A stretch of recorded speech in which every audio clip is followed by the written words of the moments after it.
آج کل ہمارا وقت گناہوں میں صرف ہوتا ہے. وقت موبائل فون کے ذریعے ہم گناہوں میں اس قدر کھوتے چلے جا رہے ہیں کہ ہمیں نیکی کرنے کا بھی وقت نہیں. اذان ہو رہی ہے، ہم گانا بجانا میں لگے ہیں. مسجد سے کامیابی کی صدائیں بلند ہو رہی ہے اور ہم ہیں کہ دنیا میں کھوئے پڑے ہوئے ہیں، دولت کمانے کے چکر میں، شہرت کمانے کے چکر میں، ہے نا، تباہ ہو رہے ہیں. جائز ناجائز، حرام کیا حلال کیا، کسی بھی چیز کا تمیز نہیں رہا. اب یہ ہے کہ ہم اپنے دھن میں ہیں، اپنی من مرضی جیتے چلے جا رہے ہیں. نیکی تو پھر نیکی ہے. آ بندہ رب کی بارگاہ میں جھک، آ جا بن جا رب کی بارگاہ میں ہاتھ کو بلند کر. آؤ بندہ، رب کی طرف سے صدا ہے. کامیابی چاہیے، دولت چاہیے، صحت چاہیے، دنیا میں مقام حاصل کرنا چاہتے ہو، رب کی بارگاہ کی جانب آؤ. مر بندہ کھوئے ہوا ہے موبائل فون میں، ہے نا. اب تو دور نیا چلا ہے نا، زمین کے بدلے قتل و غارت گیری میں، ہے نا، جوا میں، اللہ خیر کرے، ہے نا، گالی گلوج میں اپنے آپ کو تباہ کیے ہوئے ہیں. اس کی وجہ یہ ہے نا کہ ہم دین و شریعت سے دور ہو رہے ہیں. علم نہیں ہے ہمیں دین و شریعت کا، پتہ نہیں ہے، اور پھر ہم چاہتے بھی نہیں کہ ہم علم لیں، ہم علماء کے قریب ہوں، دین سمجھیں، دین سیکھیں، دین پر عمل کریں. بس اپنی منچاہی، اپنی منمانی زندگی گزارے چلے جا رہے ہیں. اور پھر وجہ ہے کہ ہم دولت کما کے بھی پریشان حال ہیں. مالدار تو ہیں، پیسے تو ہیں، ہے نا، لوگ کہتے ہیں کہ آپ مالدار ہیں، مگر رات کو نیند نہیں آتی ہے، سکون والی نیند ختم، بیماری میں گرفتار ہو گئے، ہے نا. اللہ خیر کرے. اس لیے میرے پیارو، آپ چاہتے ہو کہ نیکی کرو نا، تو پھر آپ کا سونا اٹھنا بیٹھنا سب طریقے مصطفیٰ پر ہو، سنت مصطفیٰ پر ہو. سیرت رسول اکرم جب پڑھیں گے آپ کو پتہ چلے گا کہ میرے آقا صلی اللہ علیہ وسلم اپنا کھانا غیروں کو کھلا دیا کرتے تھے، دوسروں کو کھلا دیا کرتے تھے. پڑوسیوں کا خیال رکھنا یہ میرے آقا کی سنت ہے. راہی مسافر کو گھر بلا کر کے کھانا کھلانا، پانی پلانا، اپنے گھر روک لینا، ان کی خدمت کرنا، یہ سب سنت رسول میں شامل ہے. نیکی تو پھر نیکی ہے نا.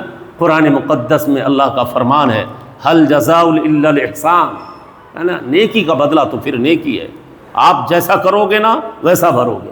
اس لیے میرے پیارو، آپ ایک دوسروں سے محبت کرنا سیکھو. آپ دوسروں کے قریب جائیے اور اس کے غم کا مداوا بن جائیے، دکھیوں کا سہارا بن جائیے، یتیم اور غریبوں کے سرپرست بن جائیے.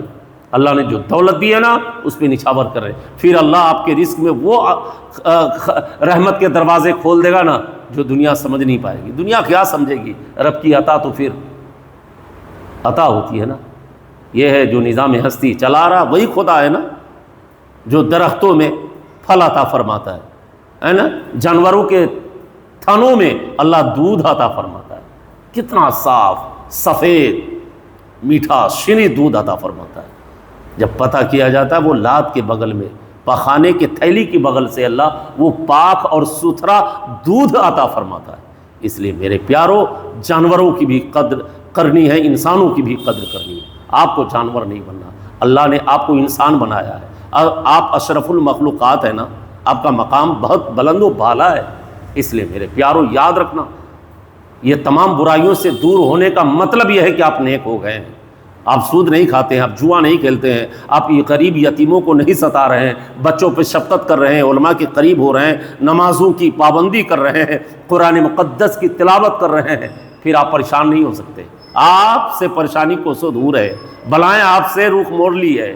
اس لیے میرے پیارے، کیوں آپ نیک جو ہو، آپ اللہ کے مقرب بندہ ہو، آپ مومن کامل بن رہے ہیں، آپ پانچوں نمازوں تکبیر اولیٰ کے ساتھ ادا کر رہے ہیں، آپ نیکی کی دعوت کو عام کرنا بھی عبادت ہے. جیسے قرآن کو پڑھنا ثواب کا کام ہے، نیکی ہے. اسی طریقے سے جب کوئی بھائی قرآن مقدس پڑھے نا، اس کے بغل میں آپ بیٹھ کر کے سنو، سننا بھی نیکی ہے، ثواب ہے، عبادت ہے. ہاں نہیں بہرے ہو، سن نہیں سکتے، اللہ نے آنکھ دی ہے تو پھر آپ دیکھو قرآن مقدس کو، غور سے فکر سے پڑھو. اگر دیکھ نہیں سکتے، نابینا ہونا بہرے ہونا، تو قرآن کا اعجاز ہے، میرے نبی کا معجزہ ہے. قرآن مقدس کو باوضو لو، ہاتھوں سے لو اور بوسہ دو، چومو، اپنے لب و رخسار کو قریب کرو، قرآن مقدس کو سینے سے لگاؤ، اللہ راحت قلبی عطا فرما دے گا، سکون والی زندگی نصیب فرمائے گا۔ کب؟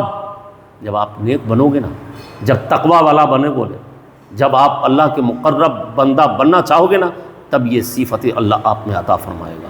جب کوئی قرآن پڑھے گا تو آپ ٹھہر جاؤ گے، جب اذانیں ہوگی، مسجد میں اذان ہو رہی ہوگی تو چلتا ہوا قدم ٹھہر جائے گا، رک جائے گا۔ کیوں؟ اللہ کے گھر میں آواز آ رہی ہے، آ جاؤ کامیابی کی طرف، آ جاؤ فلاح کی طرف۔ آپ تو صبح میں سوتے رہتے ہوں، 8 بجے سوتے، 8 بجے تک، 7 بجے، 9 بجے تک۔ اللہ خیر کرے، مسلمانوں کا یہ کام نہیں ہے۔ مسلمان کی صبح تو کب ہوتی ہے؟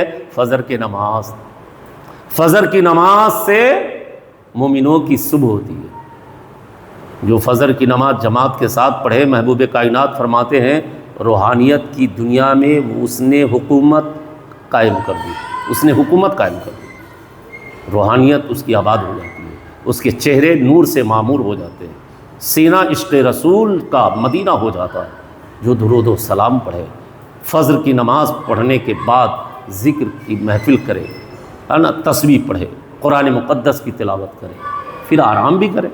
مگر آج ہمارے معاشرے میں رات بھر موبائل فون میں زندگی کو تباہ کرتے ہیں، صبح 9 بجے تک، 8 بجے تک سوتے ہیں۔ حضرت علی کا ایک قول ہے، کتابوں میں نے پڑھا ہے کہ حضرت علی فرماتے ہیں وہ قوم بلندی پہ جاتی ہے جو سورج کو اٹھاتی ہے، وہ قوم بلندی پہ جاتی ہے جو فجر کی نماز جماعت سے پڑھے نا، اس کا مطلب ہے کہ وہ سورج کو اٹھا رہا ہے، اور وہ پستی، وہ خاک میں مل جاتا ہے، وہ تباہ ہو جاتا ہے، وہ برباد ہو جاتا ہے جس کی فجر کی نماز چھوٹ جاتی ہے، وہ نہیں پڑھتا ہے۔ جماعت تو گئی نا، پھر قضا بھی نہیں پڑھا، پھر 8 بجے سو کے اٹھا تو پتہ چلا نا کہ سورج نکل چکا بلندی پر اور یہ چلا گیا پستی میں، اس کی تباہی ہو گئی، ہلاک ہو گیا، یہ برباد ہو گیا۔ یہ جو ایک وقت کی نماز نہ پڑھے وہ ہلاک اور برباد ہے، تباہ ہے۔